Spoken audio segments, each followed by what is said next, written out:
Hello everyone, मैं शुभ गुप्ता आप सभी लोगों का अपने यूट्यूब चैनल माँ महेश्वरी बीएससी कोचिंग क्लासेज में स्वागत करता हूँ। आज के इस वीडियो में मैं आप सभी लोगों को HSAB थ्योरी के बारे में बताएंगे कि HSAB थ्योरी क्या होती है। आज की इस वीडियो में मैं आप सभी लोगों को HSAB थ्योरी के बारे में बताएंगे कि ये HSAB थ्योरी क्या होती है, ये थ्योरी या सिद्धांत किसने दिया और क्यों दिया, इसका पूरा बेसिक आधार क्या था, इसका क्या उपयोग है, इसका रिलेशन किससे है और फिर इस थ्योरी की जो यदि कुछ इसकी लिमिटेशन है तो वो भी बाद में बताएंगे कि इसकी कौन कौन सी सीमा या लिमिटेशन है। तो यदि हमें इस थ्योरी के बारे में पूरा सब कुछ जानना है तो पहले हमें ये पता होना चाहिए कि ये थ्योरी का नाम क्या है या फिर ये थ्योरी क्या है। जैसे अभी शॉर्ट में लिखा है HSAB थ्योरी। जब हम इसका पूरा फुल फॉर्म जानेंगे तो पता चलेगा कि ये थ्योरी किससे संबंधित है और फिर अपन इसमें इसके बारे में पढ़ेंगे। यदि अपन इसका नाम देखें तो इसका नाम है HSAB। तो H का मीन्स यहाँ पर है hard, S means soft, A means acid, B means base. Hard मतलब कठोर, सॉफ्ट मीन्स मृदु, एसिड यानी अम्ल और बेस यानी क्षार। तो इसका पूरा थ्योरी का नाम क्या होगा? Hard soft acid base theory, यानी हिंदी बोले कठोर मृदु अम्ल क्षारक सिद्धांत। तो हमें यदि HSAB थ्योरी का फुल फॉर्म पता है तो हम फिर आसानी से ये देख सकते हैं कि इसका संबंध, क्योंकि ये केमिस्ट्री का टॉपिक है और तो केमिस्ट्री के किस टॉपिक से है और या फिर किससे है और इसका बेस क्या है और इसका रिलेशन किस चीज से हो सकता है, क्योंकि इसका नाम है कठोर मृदु अम्ल क्षारक सिद्धांत। तो ये थ्योरी दी किसने थी?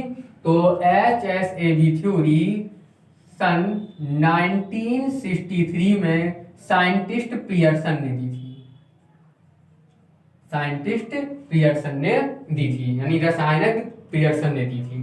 अब पियर्सन ने जब ये थ्योरी दी है तो हमें यदि ये थ्योरी जाननी है तो उसके पहले हमें पता होना चाहिए कि ये कठोर अम्ल या मृदु अम्ल क्या होते हैं, कठोर क्षार या मृदु क्षार क्या होते हैं, और कठोर मृदु अम्ल क्षार जानने से पहले हमें यह पता होना चाहिए कि अम्ल क्या होते हैं। जब अम्ल जानेंगे तो नॉर्मल सी बात है, यहाँ एक चीज क्या निकल के आ रही है कि अम्ल का ही कोई प्रकार होगा, कठोर अम्ल या फिर मृदु अम्ल।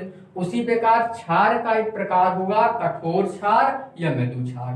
तो हम पहले ये जाने कि एसिड क्या होता है, ये बेस क्या होता है, इसके बाद इसके अब टाइप देखेंगे तो फिर हम ये भी जानेंगे कठोर अम्ल क्या होते हैं, मृदु अम्ल क्या होते हैं, क्या अम्ल दो ही प्रकार के होते हैं या फिर और भी अम्ल होते हैं।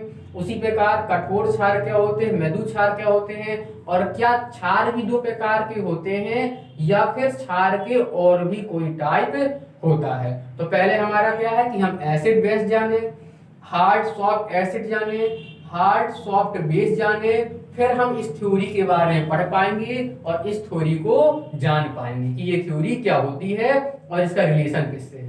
तथा ये थ्योरी बताने से पहले हम बता दें कि ये थ्योरी या फिर ये टॉपिक केमिस्ट्री सब्जेक्ट का है। ये क्लास 12 में है, शॉर्ट बुक में है, अपने बीएससी सेकेंड ईयर में है, वहां भी इसका टॉपिक शॉर्ट में है, ज्यादा डिटेल में नहीं दिया गया। बीएससी फाइनल में, बीएससी सेकेंड ईयर की भी इनऑर्गेनिक की बुक में है, बीएससी फाइनल में ये इनऑर्गेनिक की सेकेंड यूनिट में है, वहां पे डिटेल ही दिया गया है। और बीएससी फाइनल का एक मोस्ट टॉपिक है और लगभग इसके बारे में सब कुछ दिया गया है।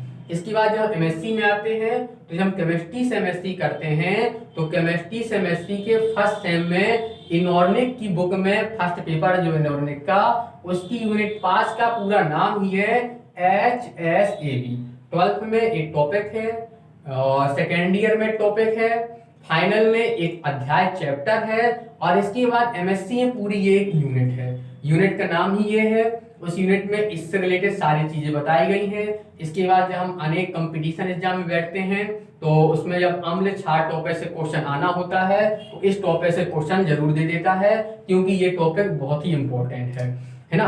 और कोई भी कंपटीशन एग्जाम ले लो, चाहे नीट ले ले, नेट ले ले, या फिर इसके केमिस्ट्री संबंधी जितने भी होते हैं अपने एम्स वगैरह के, उनमें जब भी एसिड बेस का है तो इसके क्वेश्चन आने की ज्यादा प्रोबेबिलिटी होती है। अब इसका पूरा जो हम HSFB थ्योरी बताएंगे तो इसके 6 पार्ट हैं, या फिर इस टॉपिक को यदि हम इसे अपन 2 से 3 लेक्चर में पूरा बता सकते हैं, पढ़ सकते हैं, लेकिन ऐसे में बहुत एक लेक्चर बड़ा हो जाएगा। यदि पूरे टॉपिक को हमें पढ़ना है तो हम इसे आराम से देखे जाए तो 5 से 6 टॉपिक में कंप्लीट कर सकते हैं, और हम इसे 6 लेक्चर में पूरे कंप्लीट करेंगे, चाहे 6 वीडियो या 6 लेक्चर या हमारे 6 पार्ट में इसे टॉपिक को कंप्लीट करेंगे। पहले लेक्चर में या पहले पार्ट में हम ये जानेंगे कि HSAB थ्योरी क्या है, इसका पूरा बेसिक आधार क्या है, और यदि हम बेसिक आधार जान जाएंगे पढ़ने में सुविधा होगी। इससे रिलेटेड और भी जो टॉपिक होंगे वो भी हमारे क्लियर हो जाएंगे, उनका रिवीजन हो जाएगा। बेस से जानेंगे क्योंकि एक बार जब दोबारा रिवीजन करना होगा या फिर ज्यादा समय तक स्थायी रहेगी, आसानी समझ में आ जाएगी, इसके डाउट भी हम क्लियर करेंगे और हमें इसे रटना भी नहीं पड़ेगा, है ना। और इसके अलावा फिर हम ये जानेंगे कि ये थ्योरी होती क्या है, और इसकी यदि लिमिटेशन है तो हम लिमिटेशन भी पहले लेक्चर या पहले पार्ट में कंप्लीट करेंगे। दूसरे पार्ट में हम इसकी एप्लीकेशन पढ़ेंगे कि इसकी एप्लीकेशन कौन कौन है। तो पहला पार्ट जब हम पढ़ेंगे पार्ट फर्स्ट, तो पार्ट फर्स्ट में हम पूरी क्या जानेंगे, ये थ्योरी जानेंगे और इसकी लिमिटेशन जानेंगे, प्लस जब हम इसका पार्ट सेकंड पढ़ेंगे तो पार्ट सेकंड में इसकी पूरी एप्लीकेशन जानेंगे, इसकी एप्लीकेशन कौन कौन है, इसके अनुप्रयोग क्या है। फिर पार्ट थर्ड जब इसका पढ़ेंगे तो इसके संबंधित बहुत ही अच्छा टॉपिक ही बोल दिया जाए, और वो कौन सा है, सिम्बोसिस, जिसे हम बोलते हैं सहजीवता। और ये इसका एक महत्वपूर्ण इंपॉर्टेंट टॉपिक बोल दो इस थ्योरी का, इससे क्वेश्चन आने की बहुत उम्मीद होती है। और जब ये टॉपिक होता है तो ये तो पढ़ते ही पढ़ते सिम्बोसिस क्या होती है, ये हमारा लेक्चर 3 या पार्ट 3 बोल दिया जाए।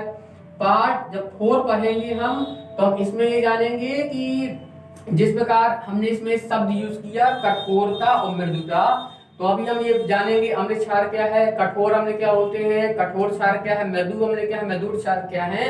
फिर इसमें हम ये जानेंगे कोई भी अम्ल या क्षार कठोर होता क्यों है, कोई भी अम्ल क्षार कठोर है किस आधार पर इसे कठोर कहा जा सकता है, और क्या इसका कोई सैद्धांतिक आधार पढ़ेंगे, कठोर क्यों कहा जाता है तो अभी थोड़ा सा बता देंगे, और उसका थोड़ा अलग है क्योंकि सैद्धांतिक आधार पढ़ेंगे कि किसी भी अम्ल की कठोरता या मृदुता से संबंधित कौन कौन सिद्धांत दिए गए, अर्थात कठोरता और मृदुता को प्रूव किस प्रकार किया गया कि वास्तव में ये कठोर होते हैं तो क्यों होते हैं और किस कारण ये कठोर होते हैं। तो कठोरता मृदुता के जो सैद्धांतिक आधार पढ़ेंगे, हार्डनेस सॉफ्टनेस की थ्योरी पढ़ेंगे हम पार्ट 4 में। जब हम पार्ट 5 में आएंगे तो तुम एक चीज जानते हैं कि अपन, एक होता है स्ट्रॉन्ग शब्द, एक होता है वीक शब्द। स्ट्रॉन्ग मतलब प्रबल, वीक मतलब दुर्बल। तो अभी हमने पढ़ रहे हैं हार्ड और सॉफ्ट। फिर एक शब्द क्या होता है, जैसे एक शब्द होता है जिसे हम ले लें स्ट्रॉन्ग, और एक होता है वीक। तो स्ट्रॉन्ग मतलब प्रबल, तो कई बार पढ़ा होगा प्रबल अम्ल, दुर्बल अम्ल, प्रबल क्षार, दुर्बल क्षार। यहाँ पे क्या यूज कर रहे हैं, कठोर अम्ल, कठोर क्षार, दुर्बल क्षार, मृदु क्षार। तो क्या कठोरता और दुर्बलता का क्या प्रबलता और दुर्बलता का कठोरता और मृदुता से कोई संबंध होता है कि नहीं होता। यदि इनका संबंध तो होता है कठोरता के मध्य, तो हम पढ़ेंगे हार्डनेस और सॉफ्टनेस, कठोरता और मृदुता का प्रबलता और दुर्बलता से क्या रिलेशन है, अर्थात कठोरता मृदुता का प्रबलता और दुर्बलता से क्या रिलेशन है, और ये इनके बीच जो संबंध होता है वो पढ़ेंगे अपन पार्ट 5 या फिर लेक्चर 5 में। और लास्ट हमारा जो 6वां होगा उसमें हम पढ़ेंगे, आप लोग जानते होंगे तत्वों का एक गुण होता है इलेक्ट्रोनेगेटिविटी। जैसे हम बोलते हैं विद्युत ऋणात्मकता या ऋण विद्युता। तो ऋण विद्युता का संबंध कठोरता या मृदुता से क्या होता है, ये हम पढ़ेंगे लास्ट पार्ट 6वें में पढ़ेंगे।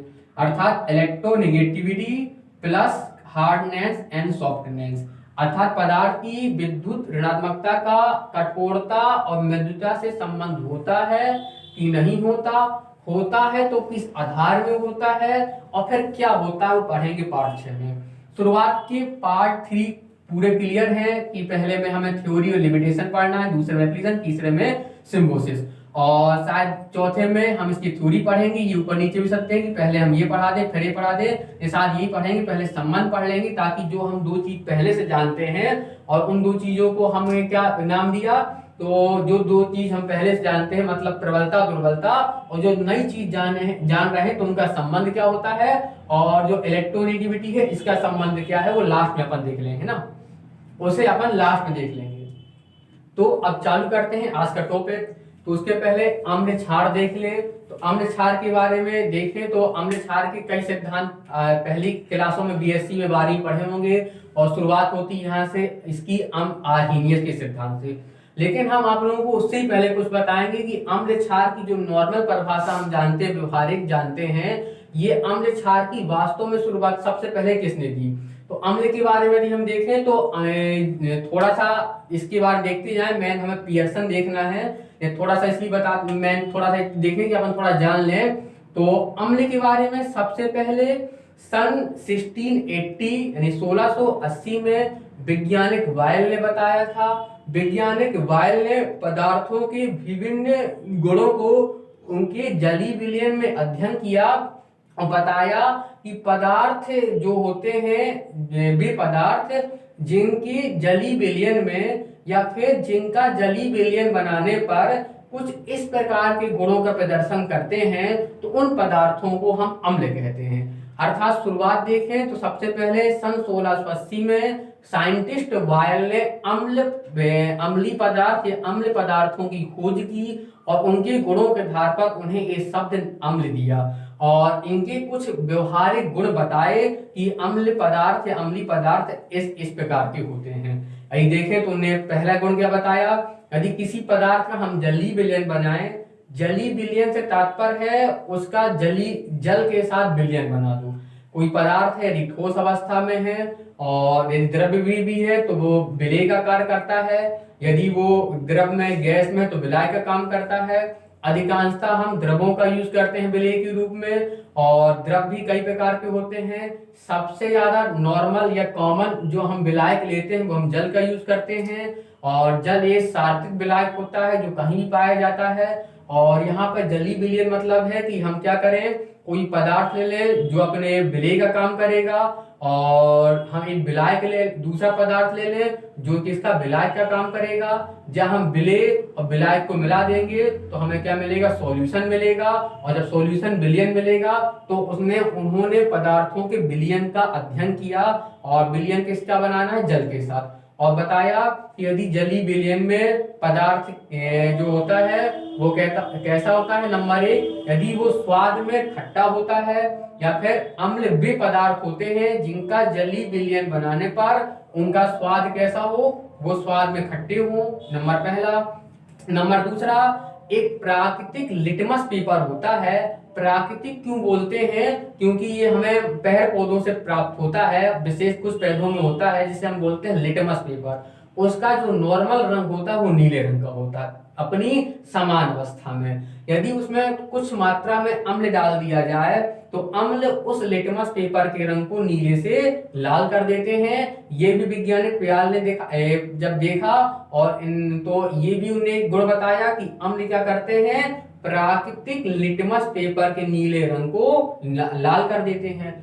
और इसके बाद अगला क्या था, तो सक्रिय धातु से क्रिया करा दिए जाए तो अम्ल उन धातुओं से हाइड्रोजन को अवक्षेपित कर देते हैं या हाइड्रोजन का विस्थापन कर देते हैं ना, हाइड्रोजन का विस्थापन कर देते हैं। तीसरा गुण हो गया। चौथा गुण क्या है, ये गंधक के विलयन से गंधक को अवक्षेपित कर देते हैं। तो जब उन्हें पदार्थों के जलीय विलयन में कुछ इस प्रकार के गुण देखे तो इन पदार्थों को एक नया नाम दे दिया जिसे हम एसिड या अम्ल कहते हैं। और इसकी सबसे पहले ये गुण विज्ञान बाल ने बताए। विज्ञान बाल के साथ साथ ये जो हम अभी आपको बता रहे हैं अम्लों और क्षार की परिभाषा और क्लासिफिकेशन, ये भी 12वीं बीएससी और एमएससी तीनों में टॉपिक है। और इसी प्रकार ये सन कब हुई थी इसकी बारे में, सन 1680 में विज्ञानी साइंटिस्ट बायल ने। अब 1774 में मतलब कुल समय पश्चात, है ना, देखे जाए तो क्या हो गया, 1600 आ गया 6 काम है, यानी 94 ईयर्स बाद, है ना, 94 वर्ष बाद विज्ञानी दूसरे आए जिनका नाम था राउल। राउल ने क्या कहा, यदि पहली बार जो वैज्ञानिक किसी नई चीज के बारे में बताता है, नए पदार्थ के बारे में बताता है, तो वो ज्यादा इंपॉर्टेंट, उसका काम ज्यादा इंपॉर्टेंट होता है, क्योंकि उसने नई चीज बताना इतना आसान नहीं होता।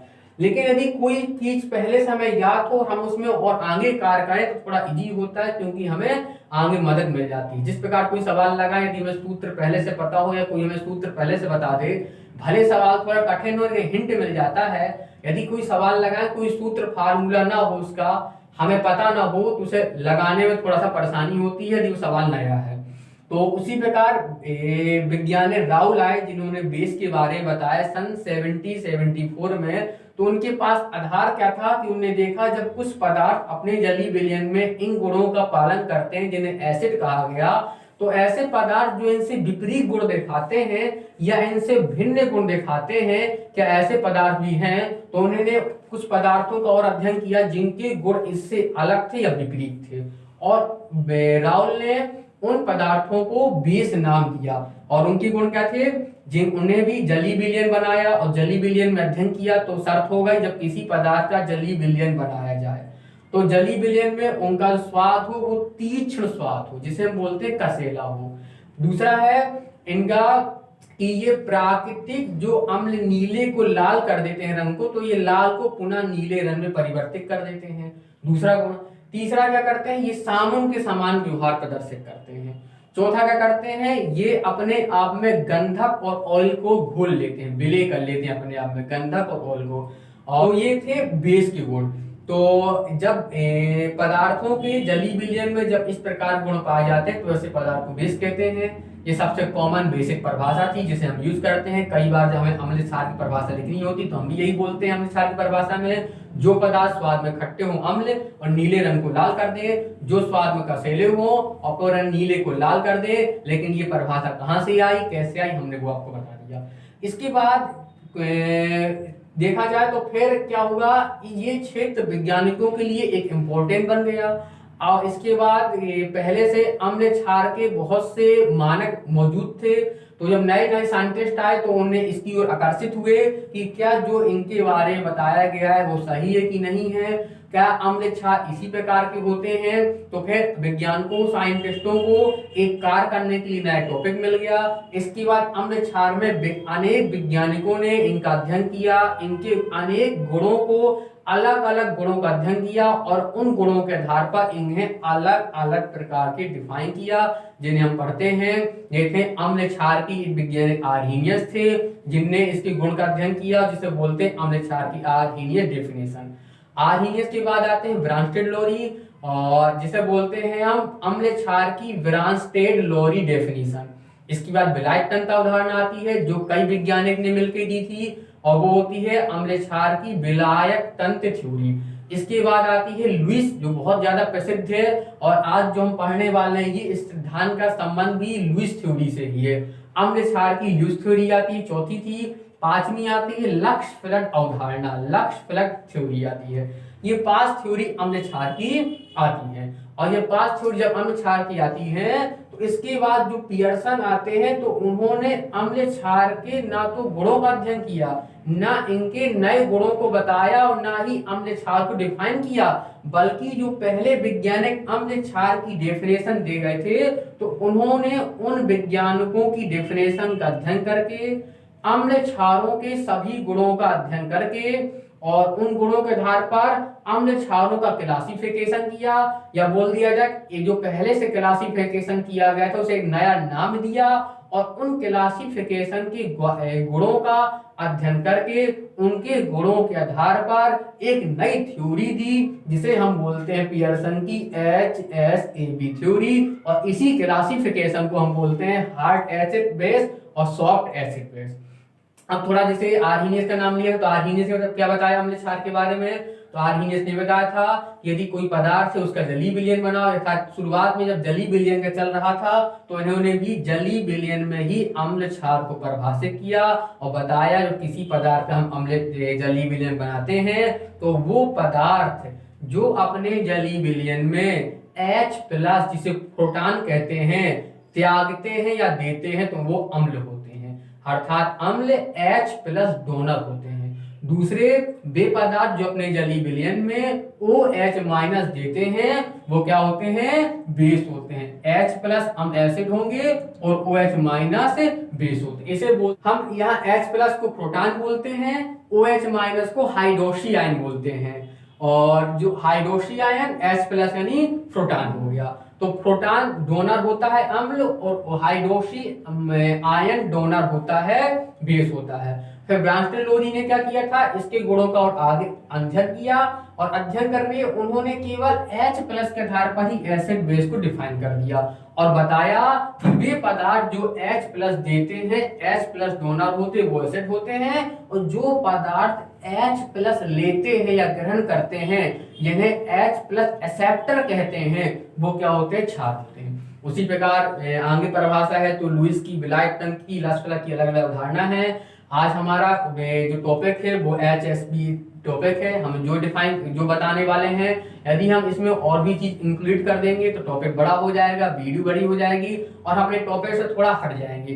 पहले हम इस टॉपिक को अच्छे से समझें, इसके बाद हम 3 अभी जल्दी थोड़ा ये लेक्चर 2 से 3 जल्दी मैं आप लोगों को बता देंगे। इसके बाद 6 लेक्चर में हम पूरा टॉपिक कंप्लीट करेंगे, जो बचेंगे बाद में। फिर जब हम अम्ल क्षार के बारे में अलग से आपको हम बता देंगे अलग से वीडियो में, तो हम पूरा अम्ल क्षार का एक पूरा बेसिक बता देंगे और पूरा बेसिक बताने के साथ साथ एग्जाम्पल के साथ एक डेफिनेशन को एक पार्ट या लेक्चर में कंप्लीट करा देंगे, जिससे हम उस डेफिनेशन के बारे में हर चीज जानेंगे, एग्जाम्पल जानेंगे, उसकी यूज जानेंगे, एप्लीकेशन, उसका इंपॉर्टेंस जानेंगे, उसकी लिमिटेशन होंगी तो वो भी जान जाएंगे। ऐसा करने से जो हम कई बार पढ़ते हैं आर्हीनियस, फिर वो होता है कंफ्यूजन हो जाती है, कंफ्यूजन नहीं होगी। एक को अच्छे जान लेंगे और जब एक को अच्छे जाने तो अम्ल क्षार टॉपिक बड़ा इजीली कंप्लीट हो जाएगा। कई बार अम्ल की परिभाषा हम 2 ही शब्द बता पाते हैं कि अम्ल ऐसा होता वैसा होता, कुछ बता ही नहीं पाते, कंफ्यूज हो जाते हैं, पहचान नहीं कर पाते। जब एक लेक्चर में अलग अलग प्रकार पूरे अम्ल क्षार पढ़ेंगे तो टॉपिक ही बड़ा पूरा इजीली हो जाएगा। थोड़ा मेहनत करेंगे तो वहां पे थोड़ा से बनेगा भी और हम उसे अच्छे से बेसिक रूप में डिफाइन करने की भी कोशिश करेंगे। हम पूरी परिभाषा, पूरी इसकी थ्योरी अलग से जानेंगे, जिसे हम 6 से 7 लेक्चर में कंप्लीट कर देंगे और इसके बाद होगा तो यही हमने सारी टॉपिक एसिड बेस का ही टॉपिक ले लेंगे। अब हम पियर्सन के पास आए तो पियर्सन ने क्या किया, तो जिसमें से हमने 2 डेफिनेशन बताई, तो लुईस वैज्ञानिक आए थे जिन्होंने पहली बार प्रोटॉन के आधार पर नहीं बल्कि इलेक्ट्रॉन के आधार पर एसिड बेस को डिफाइन किया।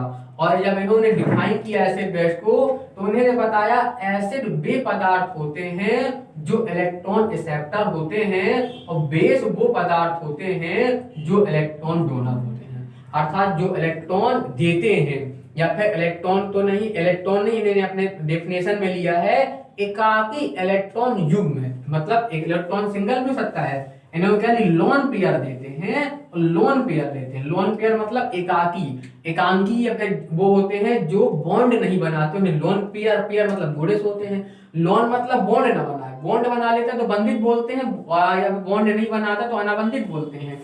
बॉन्ड ना बनाए और प्लस वो जोड़े में हो तो इसे बोलते हैं लोन पेयर या एकाकी इलेक्ट्रॉन युग्म बोलते हैं। यहाँ पे एकाकी इलेक्ट्रॉन युग्म देने वाला बेस है, क्योंकि जो प्रोटॉन देता है वो एसिड होता है, जो प्रोटॉन देगा फिर वो इलेक्ट्रॉन नहीं दे सकता। प्रोटॉन देगा तो मतलब उसके पास प्रोटॉन ज्यादा मात्रा में पाया जा रहा है, तो नॉर्मल सी बात है इलेक्ट्रॉन की कमी है। जब उसके बाद प्रोटॉन ज्यादा मात्रा में तो वो इलेक्ट्रॉन को अपनी ओर आकर्षित करेगा तो वो इलेक्ट्रॉन एक्सेप्टर होगा, और यदि वो प्रोटॉन लेता है तो उसके बाद नॉर्मल सी बात है इलेक्ट्रॉन ज्यादा मात्रा में होंगे तो वो इलेक्ट्रॉन डोनर होगा।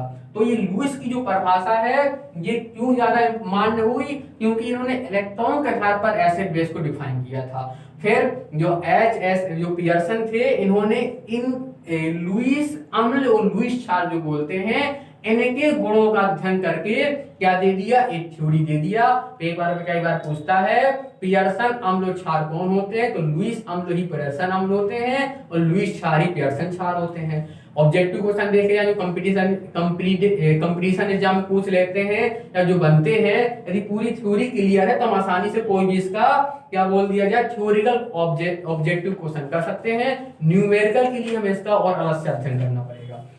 थ्योरिकल क्वेश्चन में ये पूछ लेता है पियर्सन ने अपनी थ्योरी में किस डेफिनेशन का, किस थ्योरी का यूज किया था, लुईस थ्योरी का यूज किया था। अब इसके अलावा क्या है, इसके बाद थोड़ा सा और देखें और हम आपको थोड़ा सा बताएं तो क्या होगा, पियर्सन ने अपने सिद्धांत की शुरुआत कहां से की, तो अब अपना शुरू होता है यहाँ से पियर्सन के टॉपिक, जो हम इतना जब पियर्सन के बारे में लिखेंगे तो यहाँ शुरुआत करेंगे। पियर्सन पूरा बेस यहाँ से था लुईस का। अब पियर्सन ने शुरुआत कहां से दी अपने सिद्धांत की, वहां से शुरुआत करते हैं। अर्थात पियर्सन ने ये सिद्धांत किस आधार में दिया, ये सिद्धांत देने का उद्देश्य, शुरुआत कहां से हुई, उन्होंने किन गुणों के आधार पर ये सिद्धांत दिया और ये सिद्धांत है क्या। जब सब कुछ जान लेंगे तो सिद्धांत अपने आप ही क्लियर हो जाएगा, अपने आप ही स्पष्ट हो जाएगा हमारा सिद्धांत। तो पियर्सन ने क्या किया, इसके पहले कुछ वैज्ञानिक आए थे जिनका नाम है अर्लैंड चैट डेविस।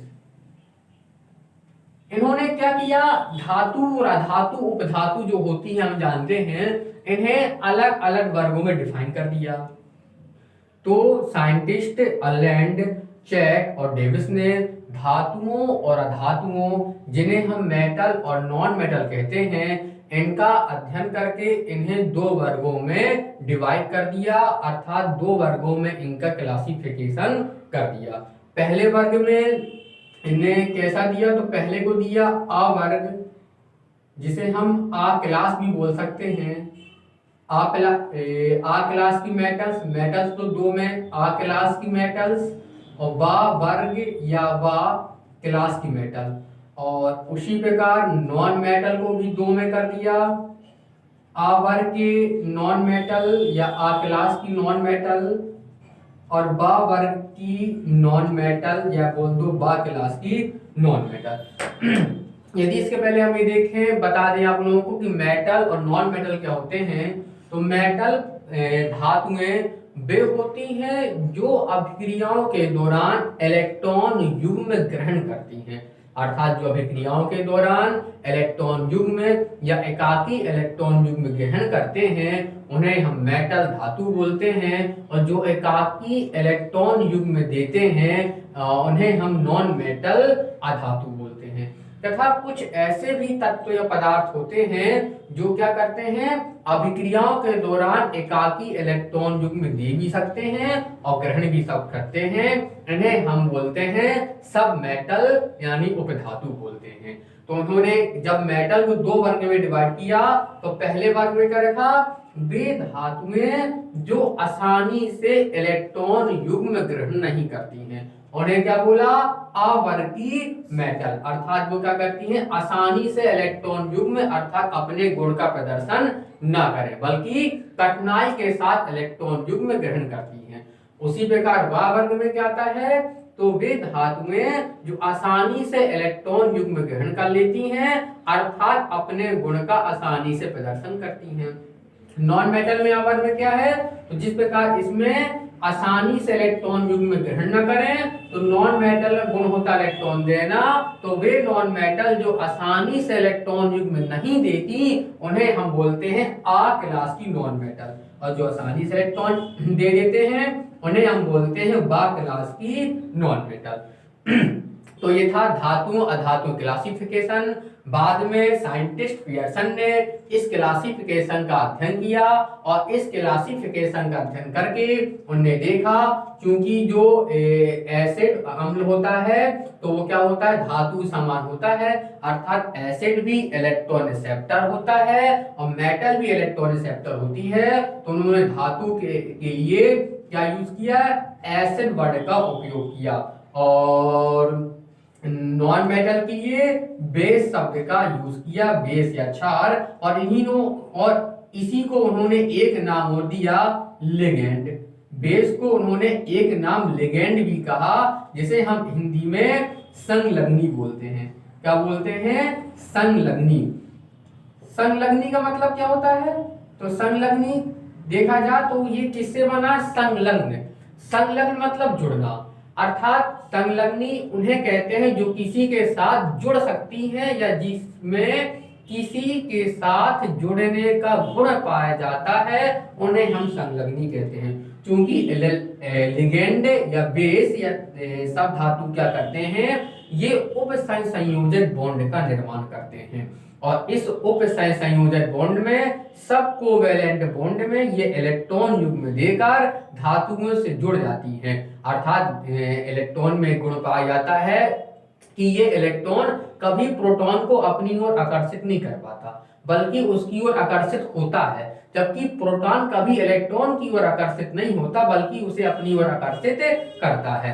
तो ये क्या करते हैं? जब धन आयन, ऋण आयन यानी प्रोटॉन, इलेक्ट्रॉन या अम्ल क्षार में आकर्षण पाया जाता है, तो क्षार अम्ल की ओर आकर्षित होते हैं, अर्थात ऋण आयन धन आयन की ओर आकर्षित होता है। तो क्या होते हैं? ये उस आकर्षण बल के प्रभाव से जाके धन आयन से जुड़ जाते हैं। कौन? क्षार, या फिर इन्हें जो नाम दिया पियर्सन ने लिगेंड, और संलग्न इसी को बोलते हैं, संलग्न हो जाते हैं, इसीलिए इन्हें उन्होंने संलग्नी नाम भी दिया। और आ वर्ग को बोला, आ क्लास के लिए एक नया नाम उन्होंने इसी के आधार पर बोल दिया, कठोर शब्द दिया, अर्थात इसे बोला उन्होंने कठोर धातु या कठोर अम्ल। वा वर्ग को क्या बोला? मृदु धातु या मृदु अम्ल। आ वर्ग की जो क्षार थी उनके लिए भी कठोर शब्द यूज किया, तो इसे बोल देंगे हम हार्ड बेस या कठोर क्षार, और इसे हम बोल देंगे सॉफ्ट बेस या फिर मृदु क्षार। तो पियर्सन ने इस क्लासिफिकेशन का अध्ययन करके इनमें ये अम्ल क्षार से तुलना की, और धातुओं को अम्ल और अधातुओं को क्षार या लिगेंड या संलग्न, हिंदी में लिगेंड को ही संलग्नी कहते हैं। आ वर्ग को कठोर अम्ल, कठोर शब्द कठोर वर्ग कहा तो कठोर धातु ही कठोर अम्ल आ जाएगा। बा को मृदु कहा तो मृदु धातु या मृदु अम्ल आ जाएगा। इसी प्रकार नॉन मेटल में आ को कठोर क्षार और बा को हम मृदु क्षार वर्ग कहेंगे। और यदि हम देखें तो इनकी परिभाषा जो भी बताते रहे वही हो जाएंगे, कठोर अम्ल, कठोर क्षार, मृदु व मृदु क्षार। हम एक अलग से वीडियो जिसमें अम्ल क्षार को डिफाइन करेंगे, इनका क्लासिफिकेशन को अच्छे से बता देंगे। आज हम पियर्सन थ्योरी के बारे में बता रहे हैं, तो हमने उससे रिलेटेड थोड़ा सा एक्सप्लेन किया। अब पियर्सन मैन अपना पर्पस है पियर्सन थ्योरी को पूरी तरह एक्सप्लेन, बेसिक रूप में एक्सप्लेन करना। आप इसके कुछ एग्जाम्पल जरूर देख लें, क्योंकि इसके एग्जाम्पल पियर्सन थ्योरी में यूज होंगे। तो पहले कठोर अम्ल, कठोर अम्ल क्या बताया हमने? जो आसानी से इलेक्ट्रॉन युग्म ग्रहण नहीं करते। इसके अलावा भी इनमें बहुत सारे गुण होते हैं जो हम अलग से पढ़ेंगे। और ये क्यों नहीं ग्रहण करते? इनके पास धन आवेश तो होता है, लेकिन धन आवेश होने के साथ साथ इनका आकार छोटा होता है। इनमें पहले से इलेक्ट्रॉन की पर्याप्त संख्या होती है। आकार छोटा होने के साथ और इलेक्ट्रॉन अधिक मात्रा में होने के साथ ये इलेक्ट्रॉन को ग्रहण को आकर्षित तो करते हैं। आकर्षित मतलब जब कोई सामने वाला ऋणावेशित पदार्थ इनके संपर्क में आता है तो ये इसे ध्रुवित कर देते हैं। ध्रुवित मतलब हमने बताया धन आयन में आकर्षण करने गुण पाया जाता है, उसे अपनी ओर आकर्षित कर लेते हैं, ध्रुवित कर देते हैं, लेकिन उसके इलेक्ट्रॉनों को आसानी से ग्रहण नहीं करते, क्योंकि इनका आकार छोटा है। इनके पास उसके इलेक्ट्रॉनों को रखने के लिए खाली ऑर्बिटल नहीं है, पर्याप्त स्थान नहीं है। पहले से इलेक्ट्रॉन अधिक मात्रा में है, अर्थात ये इलेक्ट्रॉन आसानी से ग्रहण नहीं करते, इसीलिए इन्हें कठोर अम्ल बोलते हैं। जैसे एग्जाम्पल में H+, lithium plus, sodium plus, ETC आदि। इसके अलावा बहुत से होते हैं, यहाँ पे हमने आपको कुछ बता दिए। दूसरा मार्ग क्या है? मृदु अम्ल। मृदु अम्ल देखें तो मृदु अम्ल क्या है? इनके पास आवेश देखा धन आवेश इसमें भी है, धन आवेश इसमें भी है, और धन आवेश होने के कारण ही इलेक्ट्रॉन को आकर्षित करते हैं। धन आवेश होगा इलेक्ट्रॉन को आकर्षित करेंगे, लेकिन आकार छोटा और पर्याप्त जगह न होने, इलेक्ट्रॉन पर्याप्त संख्या में होने के कारण आसानी से इलेक्ट्रॉन ग्रहण नहीं करेंगे। इनमें मृदु में अब धनावेश है, लेकिन इनका आकार अपेक्षाकृत बड़ा और इलेक्ट्रॉनों की संख्या थोड़ी कम अपेक्षाकृत कठोर अम्लों की तुलना में कम होती है, जिससे ये इलेक्ट्रॉन को आकर्षित करते हैं और आकर्षित करने के साथ साथ उसे आसानी से ग्रहण भी कर लेते हैं। जैसे हम जानते हैं हाइड्रोजन पहले नंबर में आता, आकार छोटा होता है, लिथियम तीसरे नंबर में आता, सोडियम परमाणु क्रमांक 11 होता है, ये कॉपर, सिल्वर और एयू मतलब औरम, सोना, इनका आकार बड़ा होता है, जिससे ये आसानी से इलेक्ट्रॉन को आकर्षित करने के साथ साथ ग्रहण भी कर लेते हैं, इसीलिए इन्हें मृदु अम्ल कहते हैं। Cu plus, copper plus, Ag plus, silver plus, Au plus, aurum plus. सीमा रेखा अम्ल Fe2 plus, ferrous 2 plus, CO2 plus, cobalt 2 plus, Ni2 plus, nickel 2 plus.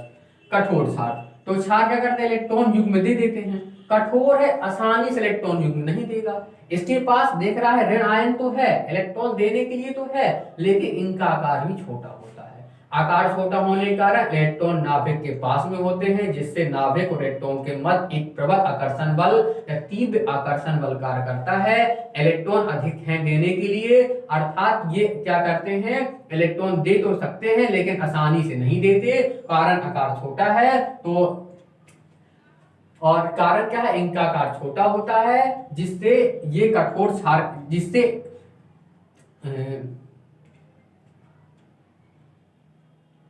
कारण है कि इनका आकार छोटा होता है, जिससे आसानी से इलेक्ट्रॉन नहीं देते और इन्हें कठोर क्षार कहते हैं। Example OH minus, H2O, F minus, Cl minus, fluorine minus, chlorine minus. मृदु क्षार, इनमें भी माइनस लगा है, इलेक्ट्रॉन है देने के लिए, आकार बड़ा है, जिससे नाभिक और इलेक्ट्रॉन के मध्य आकर्षण बल थोड़ा कमजोर होता है, जिससे इलेक्ट्रॉन आसानी से दे भी देते हैं और पर्याप्त मात्रा में देने के लिए इनके पास है भी, क्योंकि जब ऋण आवेश है तो धन वाले की ओर आकर्षित भी होंगे और आकर्षित होने के साथ साथ दे भी देते हैं। यदि आकार छोटा होता तो आकर्षित तो होते लेकिन आसानी से इलेक्ट्रॉन नहीं देते, आसानी से दे देते हैं, तो इन्हें बोलते हैं soft base. Cn plus, cyanide plus, Cn minus, cyanide minus, H minus, hydrogen minus, R minus, alkyl minus. फिर है सीमा रेखा क्षार,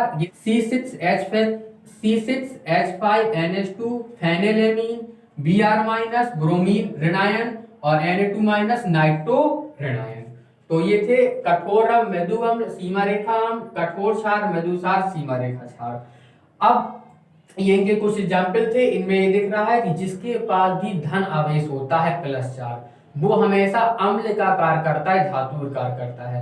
यदि कहीं किसी पदार्थ के पास या तत्व के पास या परमाणु के पास धन आवेश हो या अणु के पास और पूछा जाए ये अम्ल है कि क्षार है, धातु के धातु, तो अधिकांशतः सभी धन आयन वाले अम्ल या धातु का कार्य करते हैं, तभी धन आवेश होने के कारण इलेक्ट्रॉन को ग्रहण करते हैं। माइनस वाले होते अधिकांशतः वो अधातु या क्षार का कार्य करते हैं और ऋण आवेश देने के होने के कारण और इलेक्ट्रॉन अधिक मात्रा में होने के कारण ही ये इलेक्ट्रॉन देते हैं। एक कुछ उदासीन जैसे अपन लिखा फेनेलेमीन भी क्षार का कार्य करते हैं। अब वैज्ञानिक पियर्सन ने क्या किया, कठोरम, मृदुअम, सीमा रेखा क्षार अम्ल, कठोर क्षार, मृदु क्षार और सीमा रेखा क्षार के गुणों का, स्वभाव का, बिहेवियर का, रिएक्शन का, मतलब इनकी गुणों का, क्वालिटी का, इनके बिहेवियर का, व्यवहार का और इनकी क्या बोलते प्रकृति, नेचर का अध्ययन किया, इनकी क्रियाओं का अध्ययन किया और अध्ययन करने के पश्चात एक निष्कर्ष निकाला, जिसे इन्होंने थ्योरी के रूप में प्रस्तुत कर दिया, जिसे पियर्सन थ्योरी कहते हैं।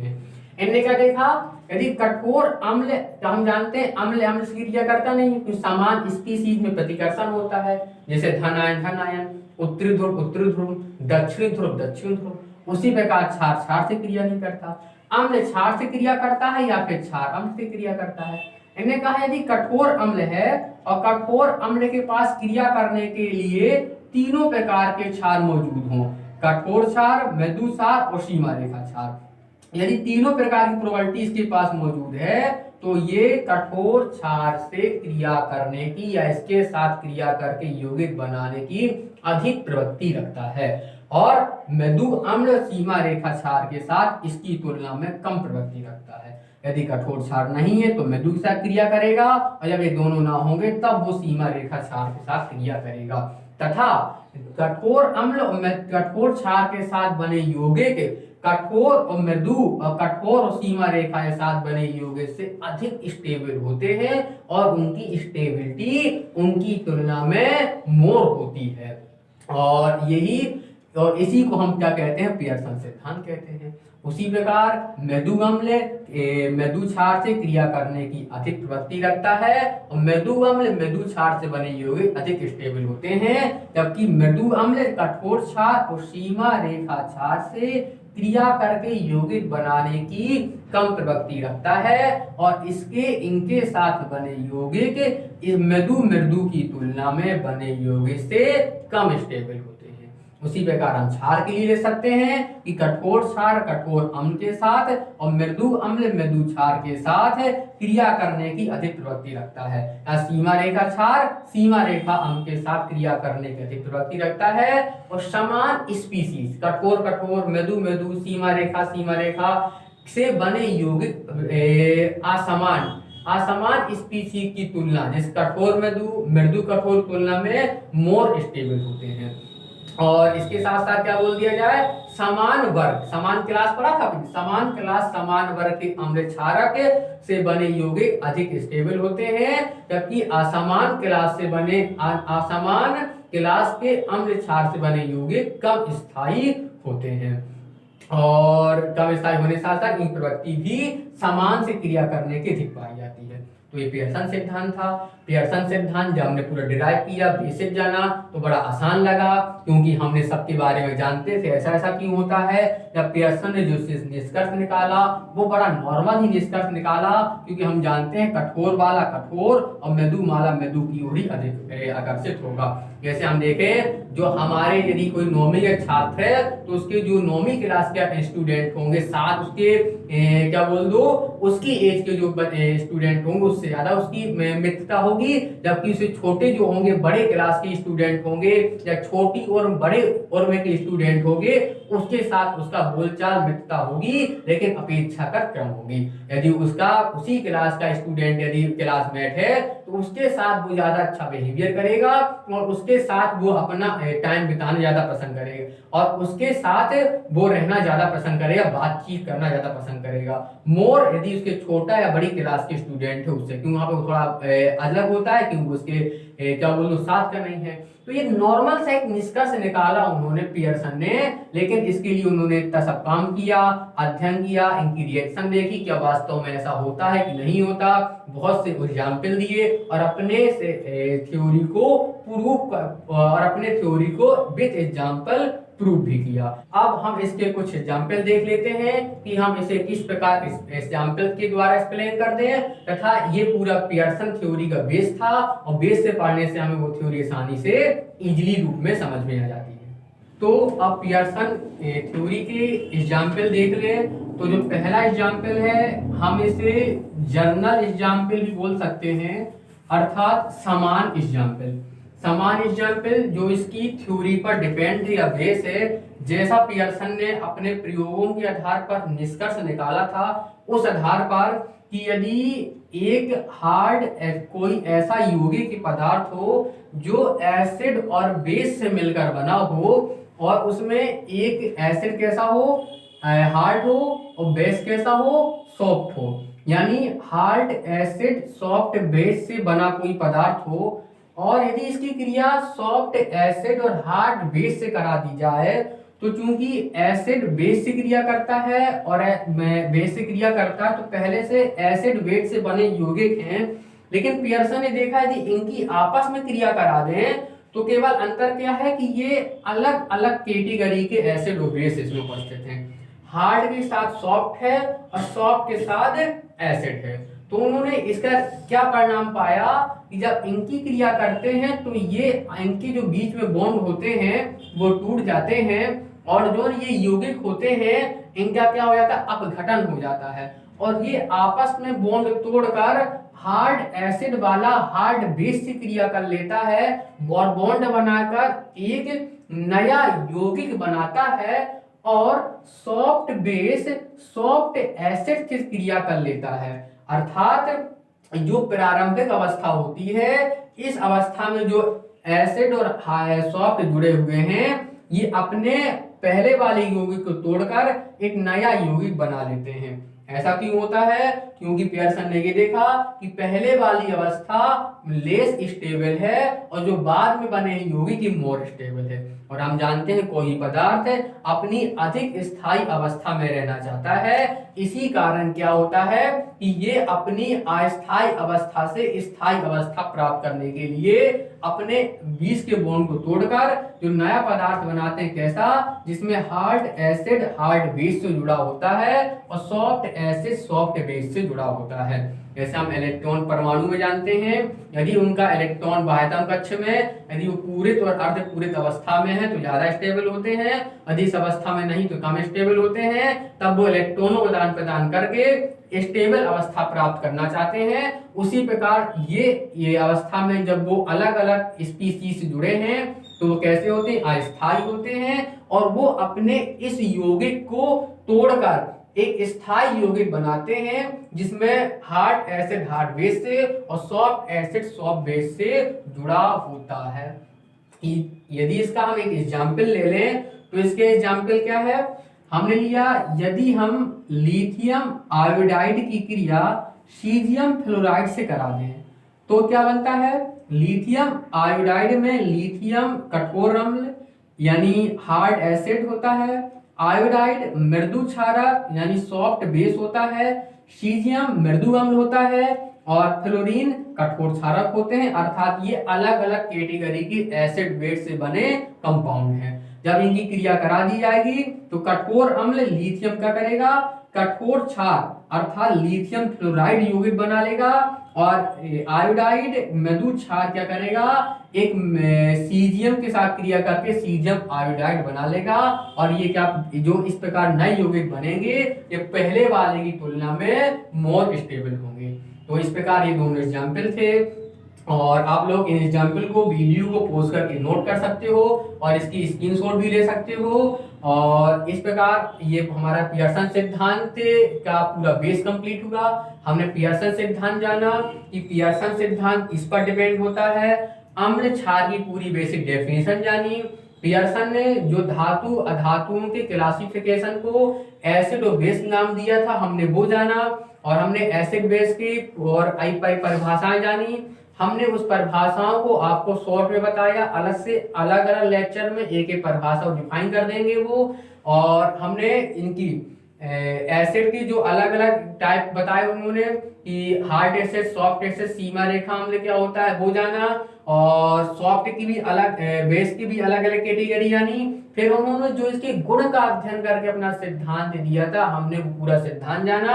अर्थात हमने इसका सिद्धांत पूरा डिराइव किया है कैसे क्या होता है। ऐसा क्यों होता है? क्योंकि हम जब कोई चीज पूरी बेस से पढ़ते हैं तब हमें ये होता है कि वहां समझ में आया कि नहीं आया, कौन टॉपिक हमारे क्लियर है, किन में हमारा डाउट है। जब तक हमें हमारे कोई चीज हम बेस से नहीं पढ़ेंगे तो हमारे डाउट सामने नहीं आएंगे। जब तक हमें ये नहीं पता होगा कि हमें किस में डाउट है तो हम उसे क्लियर नहीं करेंगे और वो डाउट हमारे बने रहते हैं, वो टॉपिक हमसे पूरी से नहीं बनता है।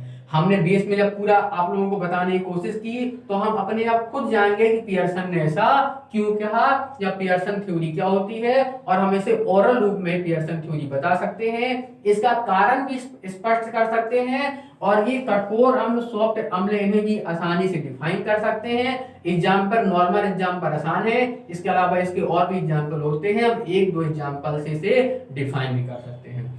तो ये हमारा पूरा पियर्सन सिद्धांत था। इसकी कुछ लिमिटेशन है, वो लिमिटेशन भी हम आपको बता दे रहे हैं जिससे हमारा इसका फर्स्ट पार्ट या पहला लेक्चर हमारा कंप्लीट हो जाएगा।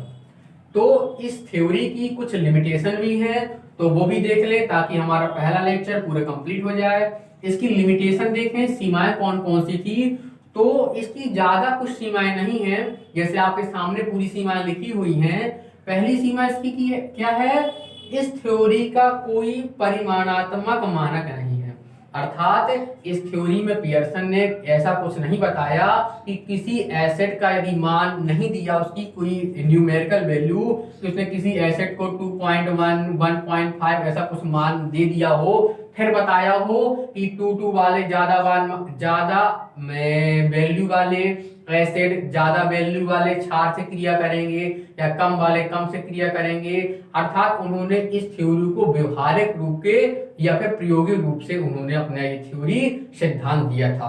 प्रायोगिक रूप में हमें किसी की भी अम्ल क्षार की क्रिया यौगिक के बारे में बताना है तो हमें उसका प्रयोग करना पड़ेगा, और प्रयोग के दौरान ही बताया जा सकता है कि कौन सा ज्यादा स्थायी है, कौन कम स्थायी है, और इसमें किस प्रकार क्या होगा।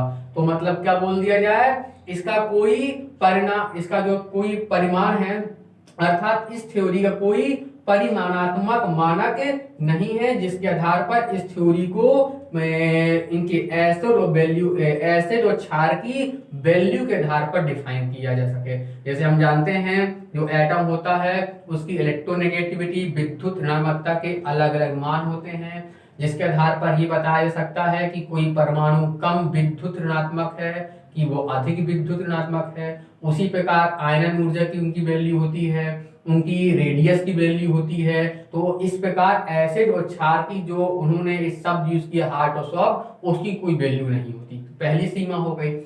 दूसरी क्या है, CH3 प्लस, एक रिएक्शन आपके सामने लिखी है CH3 plus plus H2 CH4 plus H plus. इसमें क्या होता है, इसमें क्या होता है कि जो CH3 प्लस है ये मृदु अम्ल है और H2 क्या है, मृदु क्षार है। तो ये मृदु अम्ल इस मृदु क्षार से क्रिया करके कुछ इस प्रकार की रिएक्शन होनी चाहिए या फिर इसे मेथेन बनाना चाहिए CH4 प्लस H प्लस। लेकिन क्या होता है वास्तव में इस क्रिया के जब होती है तो इसमें बहुत अधिक एंथैल्पी परिवर्तन होता है। इसका मान होता है डेल्टा H बराबर 360 किलो जूल प्रति मोल। अर्थात इसे दो हाइड्रोजन में से एक हाइड्रोजन जुड़ेगा क्योंकि कार्बन चतुसंयोजी होता है, अर्थात कार्बन की संयोजकता 4 होती है। तो पहले हमें हाइड्रोजन को एनर्जी देकर उसे तोड़ना होगा, फिर जब एक हाइड्रोजन इसके साथ जुड़ेगा तो ये क्या करेगा, अपनी ऊर्जा निकालेगा और इस हाइड्रोजन को जोड़ेगा, और ज्यादा अधिक एंथैल्पी परिवर्तन होने के कारण ये क्रिया इस रूप में नहीं होती और जिससे पियर्सन की थ्योरी का उल्लंघन होता है, अर्थात पालन नहीं होता। क्यों, पियर्सन ने कहा था मृदु अम्ल मृदु क्षार से क्रिया करके स्थायी यौगिक बनाता है, जबकि यहाँ इस मृदु अम्ल जिसे हम बोलते हैं मैथिल धन आयन और हाइड्रोजन अणु के मध्य क्रिया नहीं होती, अर्थात ये समीकरण ये क्रिया नहीं होती, पॉसिबल नहीं होती, जिससे पियर्सन थ्योरी का विरोध हो रहा है। अगला क्या है, SO3 माइनस की क्रिया हाइड्रोजन फ्लोराइड से करा दो तो हाइड्रोजन फ्लोराइड में हाइड्रोजन हार्ड अम्ल होता है और फ्लोराइड हार्ड बेस होता है, लेकिन जब इनकी क्रिया कराते हैं तो ये क्रिया या रिएक्शन पॉसिबल होती है। पॉसिबल होती है तो ये क्या है, सीमा रेखा अम्ल है, नहीं सॉरी ये सीमा रेखा क्षार। हमने बताया था माइनस तो क्षार होगा, ये सीमा रेखा क्षार है। लेकिन जब ये रिएक्शन पॉसिबल होती है तो क्या किया इसने, इस कठोर अम्ल को अपने से जोड़ लिया और बना लिया HSO3 माइनस, और F माइनस अलग हो जाएगा क्योंकि प्लस के रूप में आएगा, और जब प्लस के रूप में आएगा तो इसका 2 माइनस से 1 माइनस हो जाएगा, और हाइड्रोजन जब अलग होंगे तो हाइड्रोजन कैसे निकलेगा, H प्लस के रूप में, और फ्लोरीन निकलेगा F माइनस के रूप में, तो फ्लोरीन निकल जाएगा। लेकिन ये वास्तव में ऐसी क्रिया होती है, लेकिन इस क्रिया के होने पर भी पियर्सन सिद्धांत का उल्लंघन हो रहा है या विरोध हो रहा है।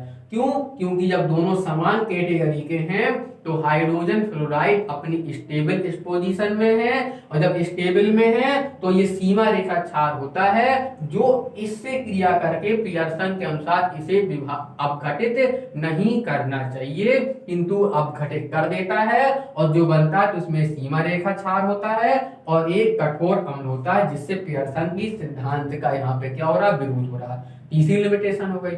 चौथी लिमिटेशन आपको ऐसी बता दें कि हमने अभी शुरुआत में बताया था बेसिक ग्रुप में कि एसिड और बेस को अलग अलग साइंटिस्टों ने, अलग अलग केमिस्ट्रों ने, अर्थात रसायनज्ञों ने अलग अलग प्रकार से डिफाइन किया। जब अलग अलग प्रकार से डिफाइन किया तो पियर्सन थ्योरी का पालन केवल एक ही प्रकार की, एक ही टाइप के एसिड बेस करते हैं, जिन्हें हम क्या बोलते हैं, लुईस एसिड, लुईस क्षार। लुईस एसिड और लुईस क्षार मतलब अम्ल क्षारों को कई आधार पर वर्गीकृत या विभाजित किया जा सकता है, किंतु इनमें से केवल एक प्रकार का वर्गीकरण ही पियर्सन थ्योरी का पालन करते हैं, अर्थात जो आर्हीनियस अम्ल क्षार होते हैं, ब्रांटन अम्ल लोरी अम्ल क्षार होते हैं, बिलाइट तंत्र होते हैं, लक्ष्य फलट अम्ल क्षार होते हैं, वो इस थ्योरी का पालन नहीं करते। केवल एक प्रकार का वर्गीकरण ही इस थ्योरी का पालन करता है और कोई प्रकार का वर्गीकरण पियर्सन सिद्धांत का पालन नहीं करता। तो 4 लिमिटेशन, पहला, इसका कोई परिमाणात्मक मानक नहीं है। दूसरी, ये रिएक्शन पियर्सन थ्योरी के अनुसार होनी चाहिए किंतु नहीं होती। अगली, ये रिएक्शन पियर्सन थ्योरी के अनुसार नहीं होनी चाहिए लेकिन वास्तव में होती है। और लास्ट, अम्ल क्षारों को कई प्रकार से वर्गीकरण किया जाए तो केवल एक प्रकार का वर्गीकरण ही इस थ्योरी का पालन करता है।